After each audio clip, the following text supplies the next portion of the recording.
اب اس قوم کو زندہ رہنے کا خدا کے لیے حق دو. لوگوں کے گھروں میں ایک وقت کھانا ہے. آ جائیں نواز شریف صاحب، آ جائیں، آپ کو پتہ لگے گا.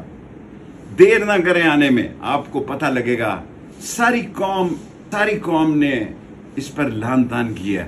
اپنے 300 پاکستانیوں کا سوگ منا رہے ہیں جو اچھی زندگی گزارنے کے لیے اور بے روزگاری اور معاشی تباہی کے قتل عام سے بچنے کے لیے لٹیرے اور ڈاکوؤں کے ہاتھوں چڑھ کر ملک سے باہر اپنے بچوں اور والدین کو چھوڑنے پر مجبور ہوئے اور یونان کے سمندر میں شہید ہو گئے. یہ پہلا واقعہ نہیں ہے. جب 20 کلو کا آٹا 300 روپے کا ہوگا تو لوگ زہر کا گھونٹ پئیں گے. معاشی، اقتصادی، سیاسی تباہی، کارخانے بند، کاروبار بند، اور کوئی کسی کو سمجھ نہیں آ رہی کہ اس اندھیرے سے کس طرح نکلنا ہے. 9 مئی کے واقعے پر ساری قوم نے مذمت کی ہے. آج تقریباً 40 دن ہونے کو ہیں. ساری قوم نے اس پر لعن طعن کیا.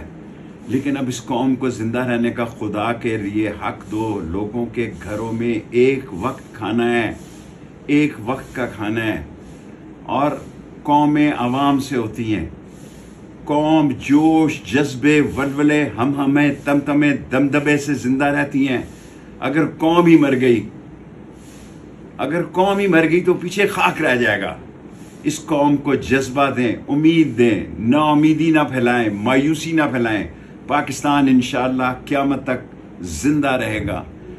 اور میں آج آپ سے اپیل کرنا چاہتا ہوں. سب بجٹ میں جھوٹ بولا گیا ہے. اسحاق ڈار اور نواز شریف اور شہباز شریف کا بیان نہیں ملتا. آ جائیں نواز شریف صاحب، آ جائیں، آپ کو پتہ لگے گا. دیر نہ کریں آنے میں، آپ کو پتہ لگے گا کہ لوگ کس حالت میں پہنچ چکے ہیں. میری اداروں سے بھی درخواست ہے کہ اس پاکستان کو اندھیروں سے نکالیں، اس پاکستان کو اجالے میں لے کے جائے، امید دلائیں. نوجوان ڈپریشن کا، دباؤ کا شکار ہو چکا ہے. گھروں میں صف ماتم بچھی ہوئی ہے.